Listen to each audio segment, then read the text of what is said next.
Bonjour à toutes et à tous et bienvenue sur l'explication des cartes du jeu La Course.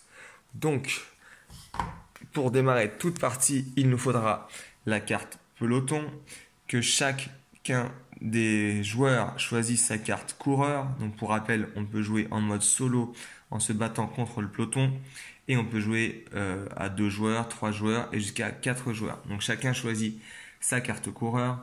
Une fois que cette opération est faite, il faudra que l'on choisisse un profil d'étape. Donc vous en avez 7 différents. Sur chaque profil d'étape, vous remarquez qu'il y a 4 points kilométriques entourés. Ce sont les kilométrages où seront disputées les bonifications. Et donc, vous avez la possibilité soit d'opter pour une étape de sprint. Donc, il faudra par conséquent prendre la pile de bonification sprint. Vous voyez que chaque carte a une puissance différente. Voilà, l'objectif étant d'avoir celle avec le plus de watts en cas d'arrivée au sprint. Vous pouvez aussi opter pour une étape de montagne. Donc, dans ce cas-ci, il faudra bien prendre cette pile de bonification pour la montagne. Dans cette pile, il y a des bonifications positives, mais également négatives. Donc, attention à avoir une main plutôt heureuse au jeu.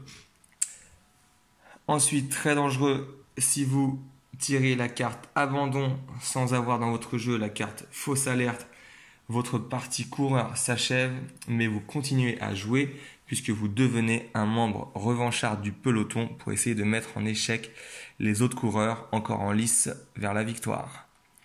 Donc la carte fausse alerte sera obligatoirement remise dans le jeu en main à chaque coureur en début de course.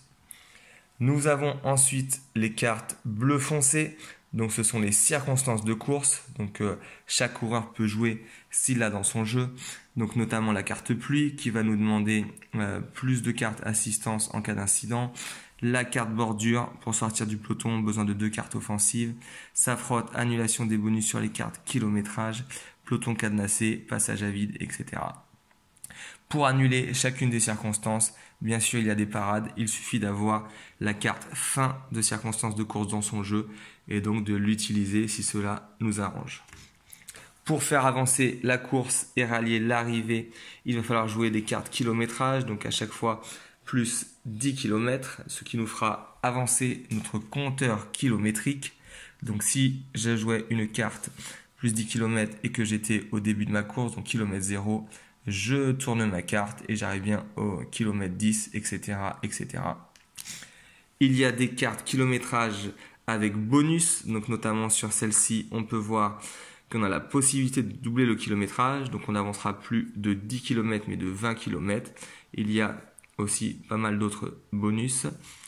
Magie de la course, on peut rembobiner le kilométrage si on a la possibilité de jouer cette carte moins 10 km. Admettons que vous soyez encore dans le peloton, qu'il y ait des coureurs échappés. Ça peut être intéressant pour vous de la jouer pour respirer un petit peu et essayer pourquoi pas dans les prochaines actions revenir sur les échappés, voire vous échapper à votre tour pour essayer de gagner la course. Vous pouvez bien sûr infliger des incidents à vos adversaires. Pour solutionner cet incident, il faudra une carte assistance. On peut également jouer des cartes retour du peloton. Imaginez que vous soyez un coureur encore au sein du peloton, qu'il y ait des coureurs échappés et que l'on soit proche de l'arrivée ou d'une bonification. Si vous avez cette carte dans votre jeu et que ça vous intéresse de rattraper les échappés, vous pouvez jouer cette carte. À noter que sur chaque carte retour du peloton, il y a une sous-action, donc notamment pour celle-ci. Les jeux des coureurs sont mélangés puis redistribués à chacun. Donc voilà, toujours bien avoir la sous-action à mener. Et à chaque fois qu'une carte retour du peloton est jouée, la pioche et la défausse sont à nouveau mélangées. Tout ça est rappelé dans la notice fournie avec le jeu. Et bien sûr, pour pouvoir fuir le peloton et filer vers l'arrivée, on peut jouer des cartes attaque. On peut également jouer des cartes attaque contrée. Admettons qu'un coureur joue une carte attaque et que c'est à votre tour de jouer ensuite et que vous disposez d'une carte attaque contrée. Cela vous permet déjà de le suivre et ensuite de le dépasser. Donc, ce qui vous permettrait d'être en échappée. Et donc pour le coureur qui n'a joué que la carte attaque, pour lui se trouvera en groupe de contre. Et donc nous aurions bien les 3 échelons de course possibles, à savoir le peloton, le groupe de contre et l'échappée. Si vous êtes en groupe de contre, qu'il y a un ou plusieurs coureurs échappés devant vous et que vous disposez de cette carte échelon offensif regroupé, cela vous permet de revenir à l'avant de la course. Et enfin, carte très intéressante, carte alliée qui a le pouvoir de se transformer en beaucoup de courses souhaitées, sauf en carte abandon, fausse alerte et bonification, comme rappelé dans l'encadré.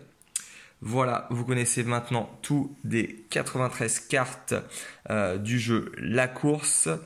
Et donc maintenant, nous passons à la mise en place du jeu.